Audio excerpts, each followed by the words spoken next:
السلام علیکم ورحمۃ اللہ وبرکاتہ۔ الحمدللہ ذوالحجہ شروع ہو چکا اور یہ جو ہے حج اور قربانی کا مہینہ ہے۔ حج کے تعلق سے ہی جو ایک ارکان آتا ہے وہ ہے قربانی، مگر حج ایک ایسا فریضہ ہے جو اللہ نے مالداروں پہ رکھا ہے، غریبوں کو نہیں رکھا، صاحب مال پہ رکھا، مگر اس کا ثواب سب کو ملے، سب امتی کو ملے، اس کے لیے ایک ارکان، ایک حصہ اللہ نے ان لوگوں پہ بھی واجب کیا جو کہ صاحب استطاعت ہے، وہ ہے قربانی۔ جب لوگوں کا حج پورا ہو جاتا ہے تو قربانی پہ حج ختم ہوتا ہے، اور وہی قربانی پورے جہاں میں جب ہو جاتی ہے تو اس کی خوشی منائی جاتی ہے کہ لوگوں نے حج کیا اور اپنی مغفرت کی، اور لوگوں کے لیے، سارے جہاں کے لیے انہوں نے دعائیں کی، ان کا حج قبول ہوا۔ قربانی جو ہے یہ حکم ربی ہے، الکوثر کی آیات ہے، فصلی لربک وانحر، سب سے چھوٹی آیات ہے قرآن کی، بسم اللہ الرحمن الرحیم، سب سے چھوٹی سورہ، انا اعطیناک الکوثر فصلی لربک وانحر ان شانئک هو الابتر۔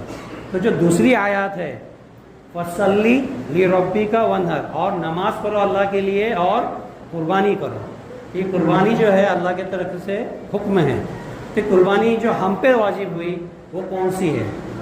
وہ قربانی ہے، یہ جو قربانی ہم پہ واجب ہوئی ہے سنت ابراہیمی ہے، ابراہیم علیہ السلام کی جو سنت ہے وہ اللہ نے اس کو جو قیامت تک کے لیے قائم رکھنے کے لیے امت مسلمہ پہ واجب قرار دی گئی۔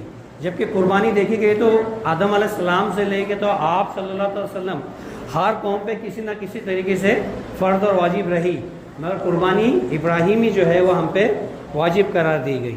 قربانی ہے، اس میں دو واقعے ہیں۔ ابراہیم علیہ السلام جو تھے بہت جستجو والے آدمی تھے، یہ بچپن سے ہر چیز کو جو ہے اس کے تہہ تک جاننا، اس کو سمجھنے کی کوشش کیا کرتے تھے۔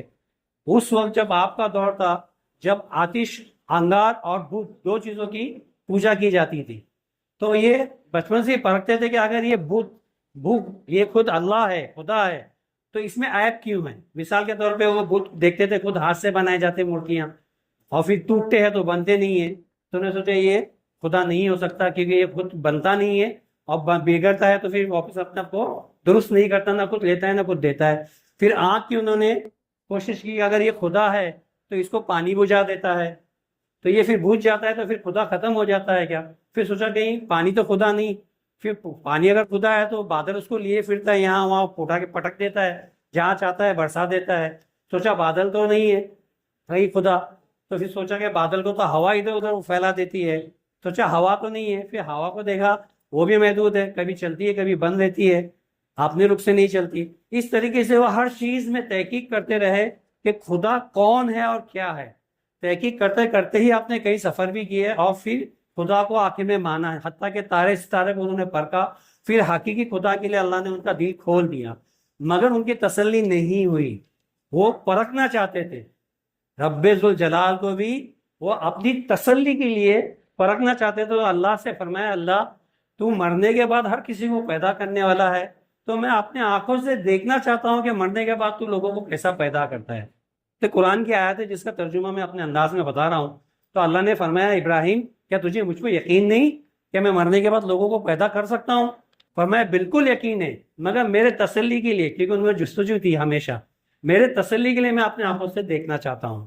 تو فرمایا ٹھیک ہے، ایک کام کرو، 4 پرندے لو، اس کو ذبح کرو، اس کے ٹکڑے علیحدہ کرو، آج 4 پہاڑوں پہ رکھ دو اور ان کو اپنی طرف پکارو بیچ میں کھڑے رہ کے۔ تو انہوں نے کیا کیا، 4 جو پرندے لیے اس میں سے ایک کوا لیا، ایک مرغا لیا، ایک کبوتر لیا اور ایک مور لیا، یہ چاروں کو اللہ کے نام پہ ذبح کیا، چاروں کی گردنیں الگ کر دی، چاروں کے پر الگ کر دیے، چاروں کے ٹانگ الگ کر دیے، چاروں کا مادہ جس کو ہم باڈی بولتے ہیں وہ الگ کر دی۔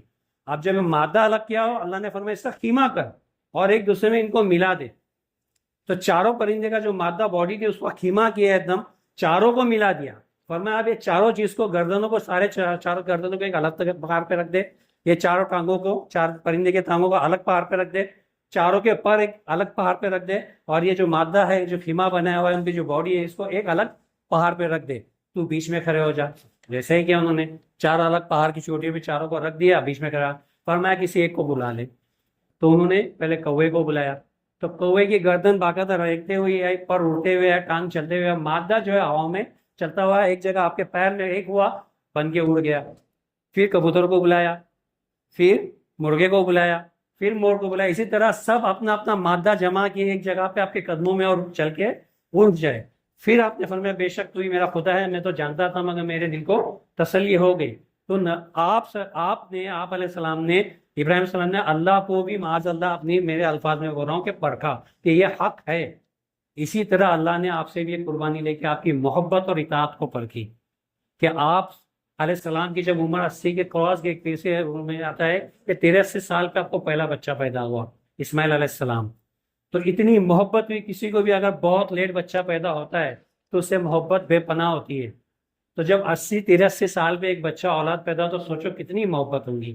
جب آپ 12 یا 13 سال کے تقریباً ہوئے تو اللہ نے فرمایا چلو اب میں اس کی آزمائش لیتا ہوں۔ اور ایک حق ہے، میں نے ہر جگہ یہ پڑھا ہے، اس کو ٹٹولا ہے کہ اللہ اپنی محبت میں کسی کو دخل نہیں دیتا، چاہے کوئی بھی نبی ہو، جس نے جس چیز سے محبت کی اللہ نے اس کو اس سے آزمایا ہے۔ آپ اس پہ غور کرنا۔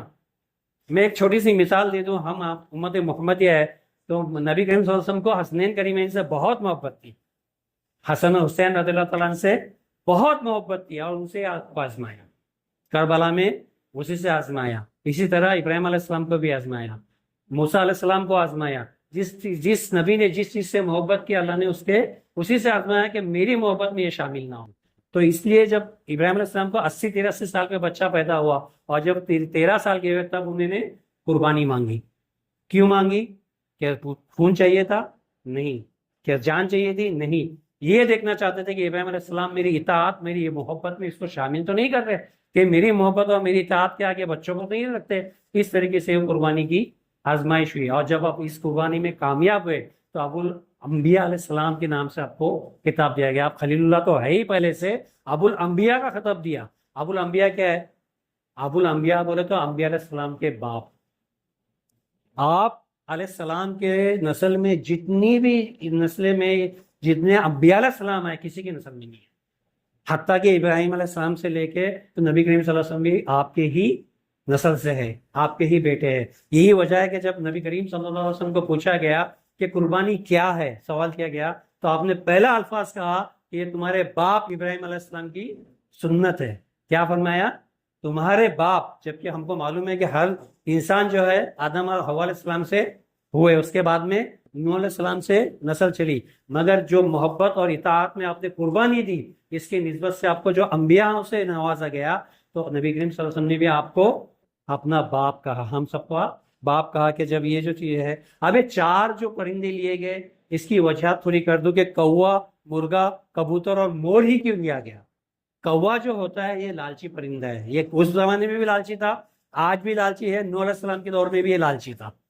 میں زیادہ تفصیل میں نہیں جاتا، مگر یہ لالچی پرندہ ہے، اس کے لالچ میں یہاں پہ لیا گیا۔ مرغا جو ہے اپنے شہوت کے لیے بہت فیمس ہے، شہوت، خواہشات، تو اس کے لیے اس کو لیا گیا۔ کبوتر جو ہے یہ کفالت پہ نربھر کرتا ہے، مطلب وہ جلدی کسی پہ بھی اپنی کفالت ڈال دیتا ہے۔ آپ 2 بار کبوتر کو دانا ڈال دو، جو کسی بار خود کھانے کے لیے آئے گا، آپ کے گود میں آئے گا، آپ کے ہاتھ میں آئے گا، بہت جلدی اپنے آپ کو سپرد کر دیتا ہے، وہ کفالت کے لیے بہت جلدی ڈیپینڈنس ہو جاتا ہے، انگلش میں اس کو ڈیپینڈنٹ بولیں گے، اس کے لیے لیا گیا۔ اور مور جو ہے دکھاوے کے لیے اور اس کی ریاکاری کے لیے بہت فیمس ہے۔ اور جب ناچتا ہے اور کوئی اگر اس کو دکھا کے دیکھے ہوئے میں ناچا، کوئی دیکھا تو اور زور سے ناچتا ہے، تو اس کی ریاکاری کے لیے لیا گیا۔ تو یہ 4 پرندے اس لیے لیے گئے کہ بھائی یہ جان لو کہ جب آپ قربانی پیش کرو تو اپنے اندر سے لالچ، ریاکاری، ڈیپینڈنسی اور اپنی جو شہوت ہے یا دنیا کی خواہش ہے، اس کو اللہ کے آگے قربان کرنا ہے۔ بول کے ہمارے لیے قربانی میں ابراہیم علیہ السلام کے ذریعے ایک چیز اور ایڈ کی گئی، وہ ہے محبت۔ کہ اگر محبت اور اللہ کی طرف الفت کی بات آئی تو اللہ کے لیے آپ کو محبت بھی قربان کرنی ہے، اللہ کے آگے اپنا سرخم کرنا ہے۔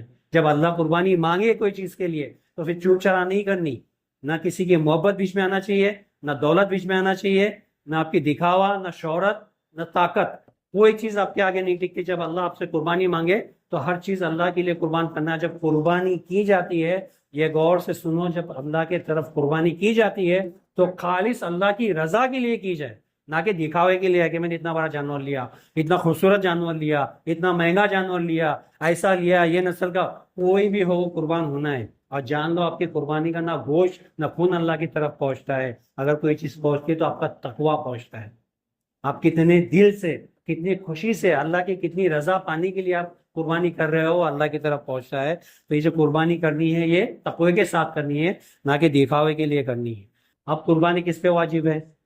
سمپل سے قربانی اس پہ واجب ہے جو کہ صاحب نصاب ہے، صاحب طاقت ہے، جو کہ ان شارٹ جو زکوٰۃ دینے والے لوگ ہیں ان پہ یہ قربانی واجب ہے، سب پہ واجب نہیں ہے۔